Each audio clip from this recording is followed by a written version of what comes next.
Bonsoir à tous. Dans le contexte du voyage du pape, les 30 et 31 mars au Maroc, éclairage dans l'Église du Monde sur la situation des chrétiens dans ce pays. Notre invité sera Vincent Sibou, ancien directeur de Caritas Maroc. Et puis l'actu des églises, c'est aussi le procès en béatification du premier martyr d'Estonie. Nous entendrons la postulatrice de la cause en béatification. Et puis début mai, le pape se rendra en Bulgarie et en Macédoine. Quels sont les défis pour la petite communauté catholique de Bulgarie? Nous aurons l'éclairage du père assomptionniste Daniel Gillier. Mais tout de suite, ce qu'il faut retenir sur le Maroc.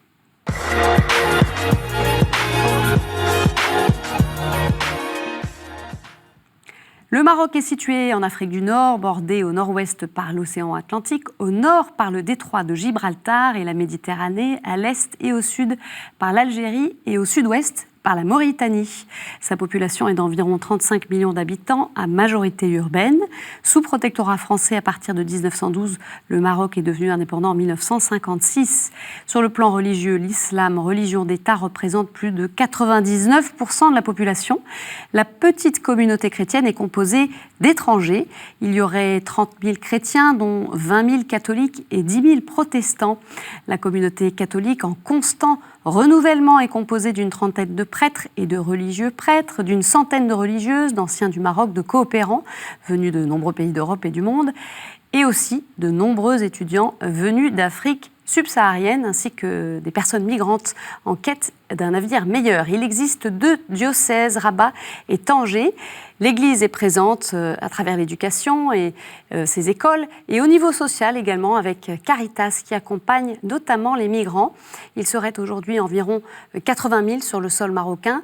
9 700 personnes ont été reçues dans les 3 centres Caritas de Rabat, Casablanca et Tanger sur l'année 2018, dont plus de 2800 femmes. Tout de suite, on retrouve notre invité.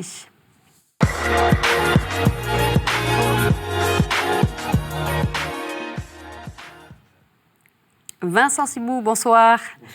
Vous êtes ancien directeur de Caritas. Vous avez eu la charge de cette organisation entre 2005 et 2015. Vous y retournez régulièrement, à peu près 2 fois par an. Oui, avec plaisir. Voilà. Alors dites-nous peut-être une première photographie. Qu'est-ce qui vous reste comme image forte de ce pays ? S'il y en avait une. Un pays magnifique, un pays très accueillant, un pays très divers, un pays en mutation permanente. Que vous avez vu changer aussi. Bien sûr. Avec bien sûr des difficultés qui restent ou qui apparaissent, mais aussi beaucoup de joie, de réussite, de gens qui veulent développer, notamment des femmes. Mm-hmm. Alors quel Maroc le pape trouvera-t-il ? Il y a eu un voyage précédent d'un pape, c'était Jean-Paul II, 1985. Il y a 34 ans. Et en 34 ans, le Maroc a beaucoup changé, mais il y a quand même des dominantes qui ont resté.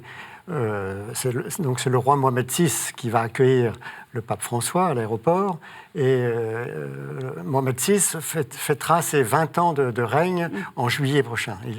Et donc, il a succédé à son père Hassan II. Et les années de Hassan II ont été assez compliquées. Les 38 ans de règne ont été un peu compliquées, par certains côtés douloureuses. Et puis, puisqu'on parle des années de plomb, et puis le Maroc a vécu un certain isolement. Le Maroc s'était retiré de l'organisation de l'unité africaine, etc. Aujourd'hui, le Maroc s'est réouvert, si on peut dire, s'est apaisé, même s'il y a encore des tensions sociales et autres, et pris dans le tourbillon de la mondialisation, au niveau, avec tout ce que ça veut dire, au niveau des échanges, la multiplication des échanges humains, matériels, financiers, etc. Alors, on va parler avec vous, évidemment, de l'Église, et en particulier de l'Église catholique. Quel est son visage ? Gabriel Kerry a posé la question au père Daniel Nourissa, qui est le coordinateur du voyage du pape. On l'écoute. Dans un certain nombre de communautés, il n'y a que des étudiants. À Fès, il y a 300 étudiants et 10 non-étudiants, par exemple. Moi, j'ai jamais eu de communauté chrétienne aussi jeune que depuis que je suis au Maroc. Ces étudiants, ils arrivent jeunes, certains arrivent à 17 ans, garçons comme filles, donc Ils sont loin de leurs parents. Les parents, ils ne les reverront pas avant la fin de leurs études. Plus les pays sont pauvres, plus les billets d'avion sont chers. Et donc, notre Église est appelée à être une famille pour eux. Le slogan africain, l'Église, famille de Dieu en Afrique, il est particulièrement vrai pour nous. Voilà, la constitution d'une famille, l'Église qui doit recréer une famille autour de ces jeunes étudiants qui quittent leur pays pour plusieurs années. J'imagine que c'est un défi pastoral. Oui, bien sûr, parce que c'est des étudiants qui viennent de toute l'Afrique, de Madagascar, des Comores, de l'Afrique de l'Ouest, de l'Afrique centrale et autres, donc des habitudes culturelles différentes, des pratiques différentes, etc. Oui. Et qui côtoient donc d'autres chrétiens. Donc il y a des anciens qui sont nés au Maroc, qui sont de moins en moins nombreux, et puis des gens de passage soit pour le travail, soit pour le tourisme. Et puis, on n'a pas encore parlé, mais il y a aussi la présence de migrants. On en parlera peut-être tout à l'heure au niveau de Caritas. Alors, et donc, c'est une église très diverse, très universelle, on peut dire, et donc avec tout la richesse que ça apporte, mais en même temps les défis, les difficultés pour faire une pastorale qui convienne à toutes les attentes. À toutes les attentes. Et comment ils sont perçus, ces chrétiens, par les Marocains ? On peut dire le Maroc, les Marocains et les Marocaines sont accueillants, donc ils sont bien perçus. C'est plus nouveau au niveau des étudiants, puisque l'ouverture des universités, des écoles, c'est une quinzaine d'années, vingtaine d'années, mais ça a été progressif, mais maintenant c'est assez important. Et les migrants aussi, c'est la même. Et donc, on peut dire que l'accueil évolue aussi. C'est vrai qu'il y a encore des difficultés de racisme, de peur et autres, mais ça évolue positivement, je veux dire. Maintenant, il y a des festivals de théâtre africain, des cycles sur le cinéma, au niveau alimentaire aussi. Maintenant, il y a des restaurants d'Afrique subsaharienne qui s'ouvrent, etc. Donc, petit à petit, il y a une connaissance réciproque et c'était très intéressant. Alors, qu'est-ce qu'il en est de la liberté de culte au Maroc ? Alors, le Maroc est un pays musulman, c'est dans le préambule de la Constitution, mais dont l'État garantit la liberté de culte. Donc les chrétiens, ils peuvent tout à fait aller célébrer dans les paroisses, voilà. Mais ça reste dans des enceintes bien définies. Hein, oui, c'est ça. Voilà. Oui. Pas de prosélytisme. Il y a quatre églises qui sont reconnues. Bon, il y a l'église catholique qui est la plus importante, l'église protestante, et puis il y a aussi une petite église anglicane et orthodoxe. D'accord. Et donc, il y a des lieux de culte. Pour chacune de ces confessions. On entend aussi parler de conversion de Marocains au christianisme. Alors, difficile d'avoir des chiffres évidemment précis. Les estimations, ce serait entre 3 000 et 5 000. Comment ce passage se fait ? Alors, effectivement, dans la Constitution, les Marocains doivent rester musulmans ou juifs. Il reste une communauté juive qui aussi diminue. Mais donc en théorie, ils ne peuvent pas faire ça. Voilà.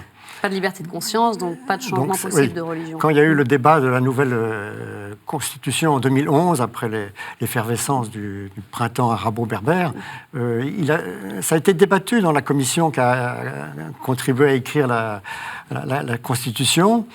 Et on dit que la liberté de conscience était proposée, mais en fin de rédaction, le roi, par prudence et par peut-être certaines personnes de son entourage, a retiré. Donc peut-être ça viendra, parce que le débat se poursuit. Il y a eu... Ça reste un débat ouvert, ça ? Oui, limité, mais ouvert. Par exemple, le roi, dans un voyage à Madagascar, a dit qu'il était le commandeur des croyants, et il a continué de toutes les religions. Et puis, il y a effectivement, donc, il y a des conversions qui sont, pour l'instant, secrètes. Pas au niveau de l'Église catholique, puisque l'Église catholique Il n'y a pas de conversion vers le catholicisme. Donc c'est vers d'autres églises. Vers les évangéliques. Mais plutôt secrètes. Et donc il y a des Marocains, effectivement, entre 3 000, 5 000, on ne sait pas, parce que qui se réunissent chez eux ou dans des lieux pour faire des prières, etc. Mais il y a une délégation de chrétiens marocains qui a été reçue il y a 2 ans à peu près par le CNDH, le Conseil national des droits de l'homme, pour demander à être reconnu. Et puis,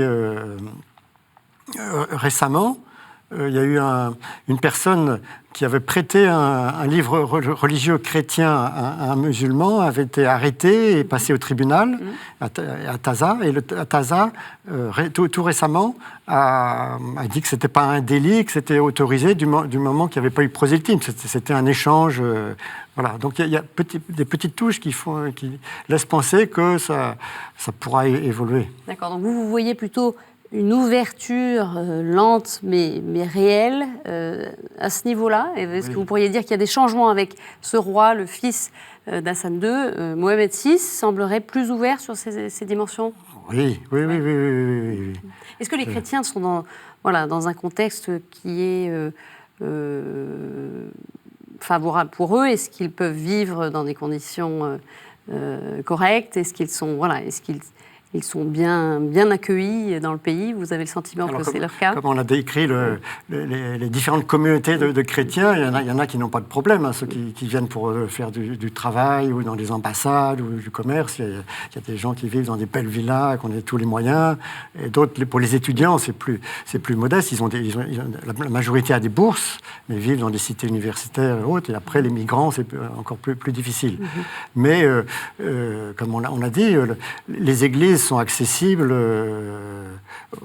pour le culte. D'accord. Alors, ce qui est important de dire, qu'on n'a pas évoqué, c'est qu'effectivement, il y a des paroisses dans les villes principales, mais des étudiants se trouvent dans des villes moyennes où il y a une université ou des écoles. Et donc, c'est l'un des défis de l'Église actuelle, comment animer ces petites communautés d'étudiants. Le père Daniel en parlait. Quoi. Oui, donc, certains prêtres font plusieurs centaines de kilomètres pour aller de temps en temps, et réciproquement, des étudiants viennent pour des sessions, etc. Mais c'est un vrai défi. Parce que je crois qu'il y a effectivement une vingtaine de paroisses sur les 2 diocèses, essentiellement dans les 25. Voilà, dans les villes. Il y a des étudiants et des migrants et des réfugiés dans bien d'autres villes. Quoi. Alors justement, on va en parler de ces migrants et de l'aide de l'Église, de Caritas à travers Caritas. D'abord, quel soutien apporte Caritas à ces migrants? Quelle est leur situation? Alors, je voudrais dire un petit clin d'œil qui est un peu savoureux. Le lieu où le pape va venir à Caritas, dans une bâtisse modeste, c'était il y a 50 ans une chapelle de quartier, la chapelle de la Sainte Famille.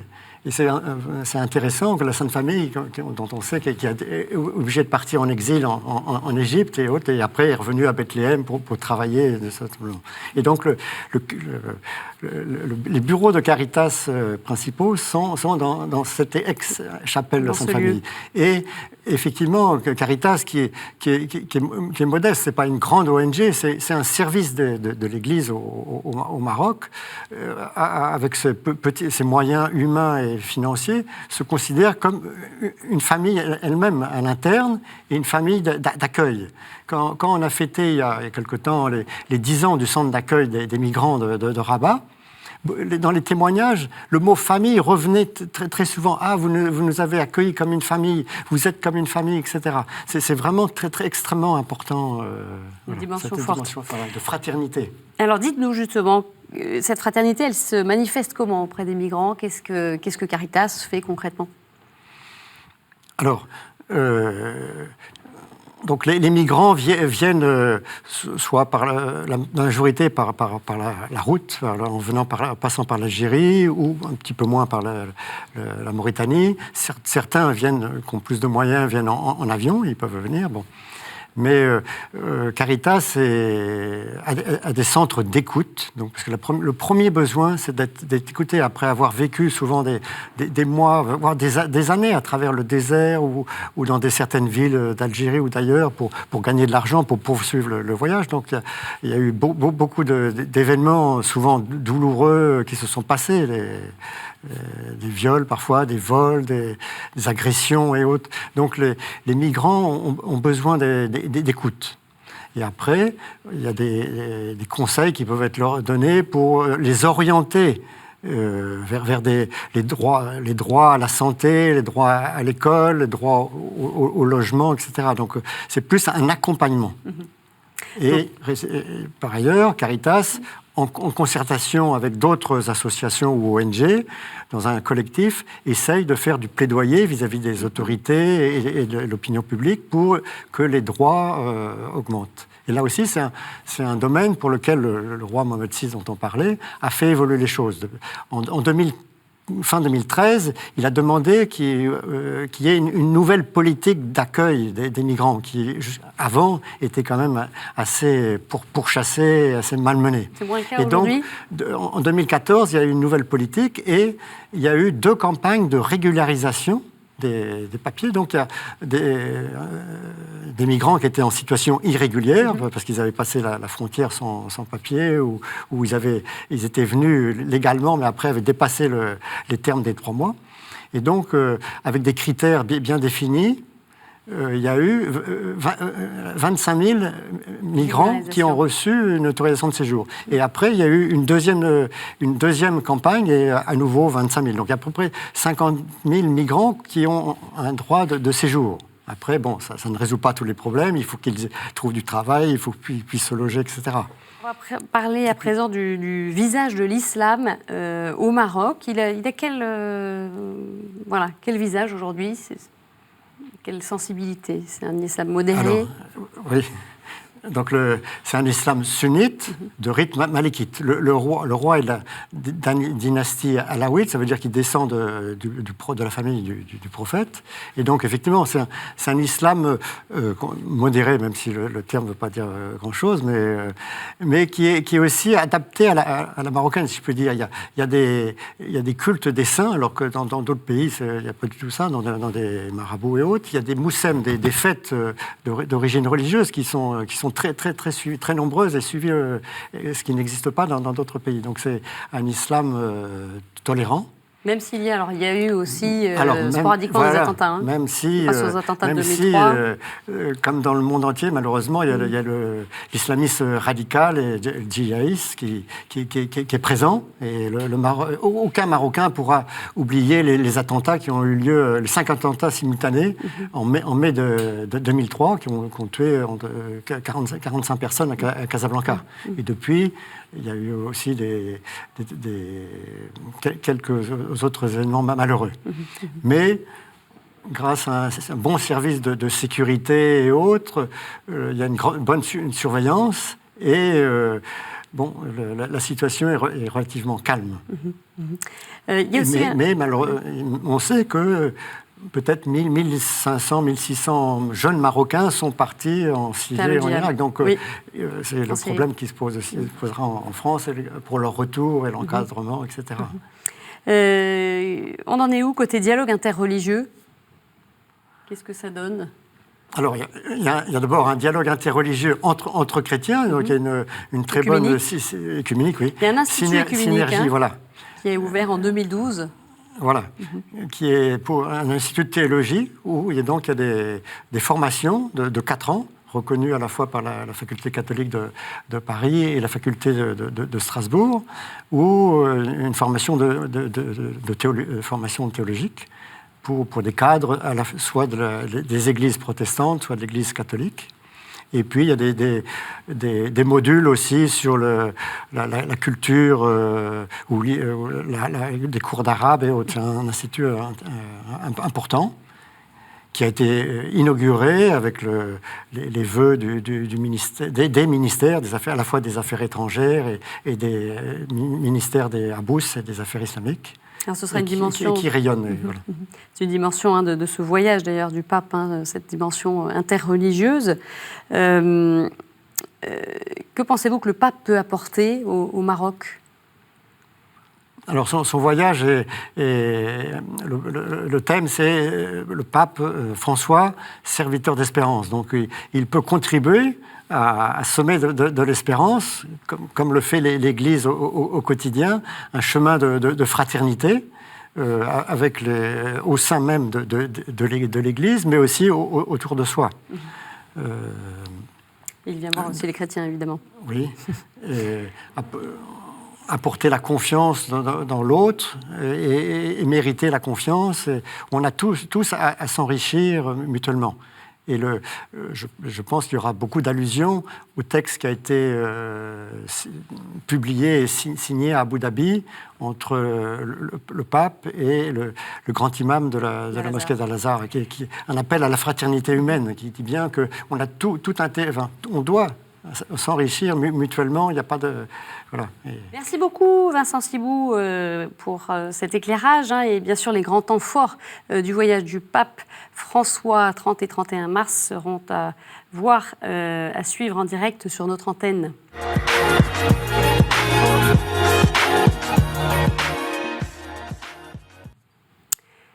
L'Estonie aura-t-elle bientôt un premier saint ? C'est en tout cas sur la bonne voie. La phase diocésaine du procès en béatification de Monseigneur Édouard Profitlich s'est achevée 6 mois après la visite du pape François dans ce pays balte d'1,3 million d'habitants, marqué par 50 ans de communisme. L'administrateur apostolique d'Estonie, Monseigneur Jourdan, et la postulatrice se sont rendus au Vatican pour plaider la cause de ce jésuite d'origine allemande, figure de la résistance estonienne aux dictatures du XXe siècle. Monseigneur Profitlich avait aidé des prêtres et des religieuses à partir pour l'Allemagne. Arrêté en juin 1941 pour agitation antisoviétique et espionnage, il sera déporté à Kirov, en Russie, et condamné à mort. Mais il meurt en prison le 22 février 1942, avant que sa sentence ne soit exécutée. En quoi est-il un modèle de vie chrétienne ? On écoute Marge-Marie Passe, la postulatrice de la cause en béatification, jointe par téléphone. He was a Jesuit missionary who were to grow up the Catholic community in Estonia. After the Soviet occupation in Estonia, 1939, he was arrested and delivered to Russia, to Kirov prison, and he died in Kirov prison. So he will be the first martyr, actually. And as I said, it is extremely important to have our own protector, our own saint in Estonia, because locally we don't have any of saints in Estonia at the moment. So he will be the first blessed martyr, and later on, when we will have a miracle, then he will be the first saint. Du 5 au 7 mai prochain, le pape se rendra en Bulgarie et en Macédoine. Le Saint-Père visitera entre autres un camp de réfugiés en Bulgarie et priera au mémorial dédié à Sainte Teresa de Calcutta à Skopje. Le programme du déplacement du pape en Bulgarie et Macédoine du Nord qui a été dévoilé par le bureau de presse du Saint-Siège. Ce sera la première fois qu'un pape se rendra à Skopje, mais pas en Bulgarie. Le pape Jean-Paul II avait fait le déplacement en 2002. Ces pays des Balkans comptent seulement 0,6% de catholiques. La visite du pape est vue comme un signe d'encouragement pour cette petite communauté de 44 000 personnes qui peine à croître, comme nous le confie le père Daniel Gillier, assomptionniste en Bulgarie. Actuellement, comme dans l'ensemble du pays, la population vieillit et diminue, donc ça rejaillit sur la vie de l'Église, surtout une minorité. La population diminue parce qu'il y a une faible natalité, et en plus, comme il y a peu de perspectives dans le pays, un certain nombre de jeunes vont étudier et travailler à l'étranger, et tous ne rentrent pas au pays. Il y a des efforts pour transmettre la foi. Beaucoup de jeunes ne restent pas dans les villages. Et après, quand ils vont dans les villes ou à l'étranger, eh bien, ils sont... il n'y a pas forcément des communautés pour les accueillir, ou eux ne font pas toujours le pas pour rejoindre la communauté présente dans la ville ou à l'étranger. Et c'est une difficulté aussi. Et quand on est une minorité, c'est un vrai problème, ça. Voilà, c'est la fin de cette édition. Merci de l'avoir suivie. Vous pouvez la retrouver sur notre site et nos réseaux sociaux. Très belle semaine à tous. On se retrouve mercredi prochain. Au revoir.